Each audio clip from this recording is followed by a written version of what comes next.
This is the WWE Monday Night Raw September 30th, 2024 full show results video which takes place at Ford Center Evansville in Evansville, Indiana. Main event: Jey Uso, accompanied by his son, makes his entrance as your newly crowned WWE Intercontinental Champion and gets on the mic. He says this is his first singles title and he's gonna fight every week for it, against anyone who wants it, and he thanks everyone for having his back through the years and tells us he loves us. He talks about how special walking to the ring with his son was and says it wasn't easy and even his family made it hard for him. His whole life everyone said he's just a twin, but they didn't know him, and they know him now, and talks about his mom and how she's his biggest fan and told him to go get it, and he says he did.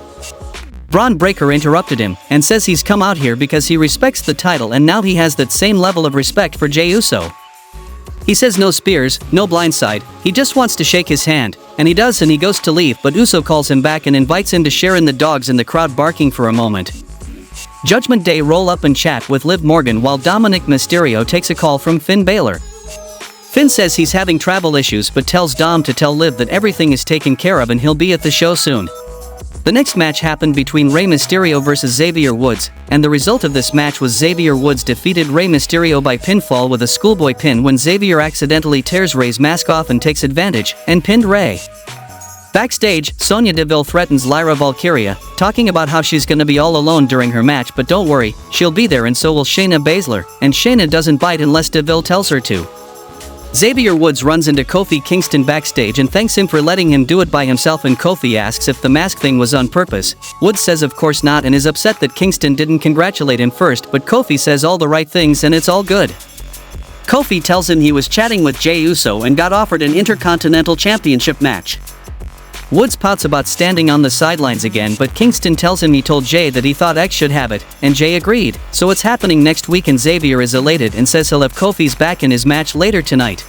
The next match happened between Lyra Valkyria vs Zoe Stark, and the result of this match was Zoe Stark defeated Lyra Valkyria by pinfall with Z360 when Shayna keeps the referee distracted. Lyra gets about a 10 count before he turns around and Deville blasts her with an E.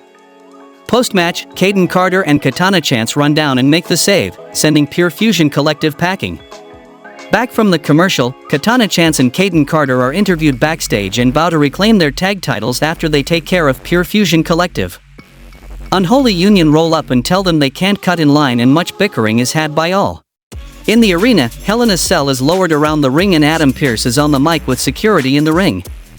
He says one of his responsibilities is making sure Raw delivers on its promised main events and special attractions, and on Saturday he's got one hell of a special attraction lined up.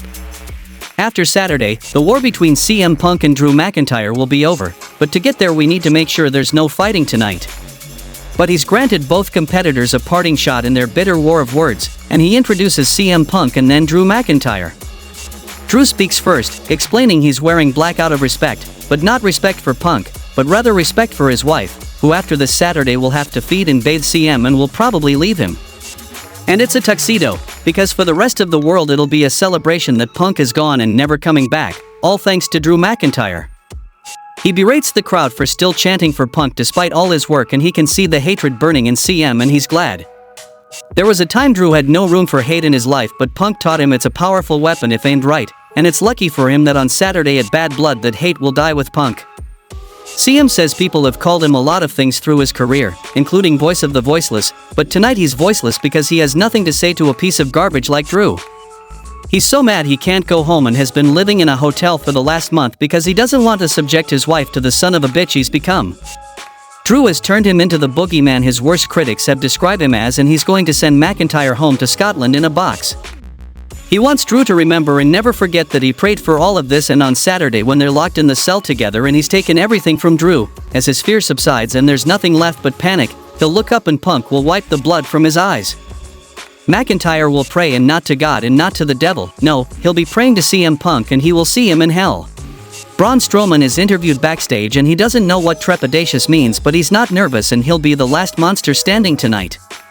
The Miz rolls up and says last week he had a match with Bronson Reed that Strowman interrupted. R-Truth is back. He doesn't remember taking 5 tsunamis, and Braun says no disrespect, he'll talk to Miz later about whatever he wants. Miz asks what Truth is doing and he points out that he works here. R-Truth says he doesn't like how Karrion Kross has been picking on Miz and he texted Adam Pearce and got a match against Authors of Pain. They get to the misunderstanding and Truth hugs his buddy tight and says Awesome Truth are back. Then Sami Zayn is interviewed backstage and he says the disrespect from Gunther is what's bothering him lately, and you'd think he'd be used to it given how many people have doubted him, but it bothers him, and anybody that tells you it doesn't is lying, either to you or to themselves, and he's not interested in doing either. But he knows he's more than good enough to be World Heavyweight Champion, and Gunther can keep running away and ducking challenges, but he's coming for him and he won't stop until he gets a title shot. The next match happened between Judgment Day vs Latino World Order, and the result of this match was Judgment Day defeated Latino World Order by pinfall when Joaquin up top, but Liv Morgan runs interference and Finn Balor arrives to shove Joaquin down, and JD McDonough hits Devil Inside finisher on Joaquin Wilde. Back from commercial, Judgment Day are huddling in the ring chatting, and Finn Balor turns to the camera and gets on the mic, calling Damian Priest out.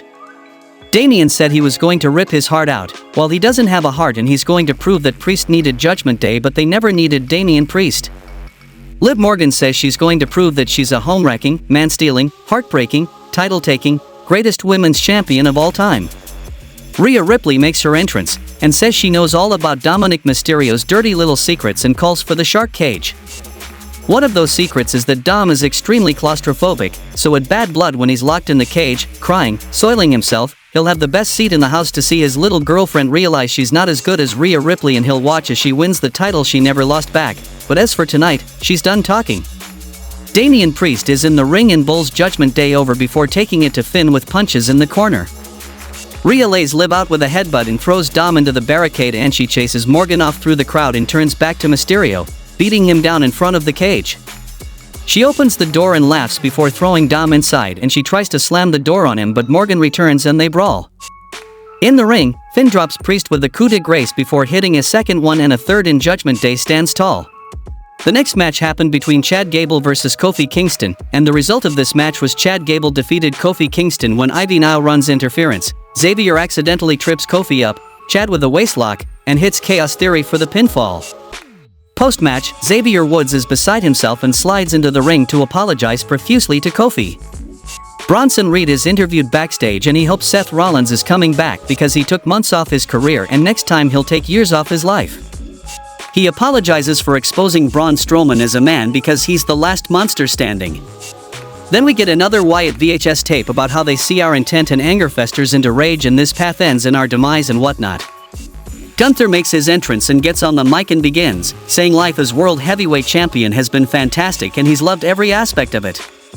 The money, the luxuries, but there's one thing he really hates right now, and that's the insult of having to deal with Sami Zayn every week. He couldn't ask for anyone more annoying to come here, week to week, and then comes Sami Zayn. He tells Gunther there's an easy way to put an end to this once and for all, he just has to give him the title match, but he won't do it, and Sami knows why, and asks him to tell him to his face why he won't do it. Gunther says he tried to tell him, tried to beat it into him, Sami just isn't on his level, and Zayn asks if that's the case, how did he beat him at WrestleMania? He pinned him, and he thinks he's so much better than him? That's why it drives him crazy, isn't it?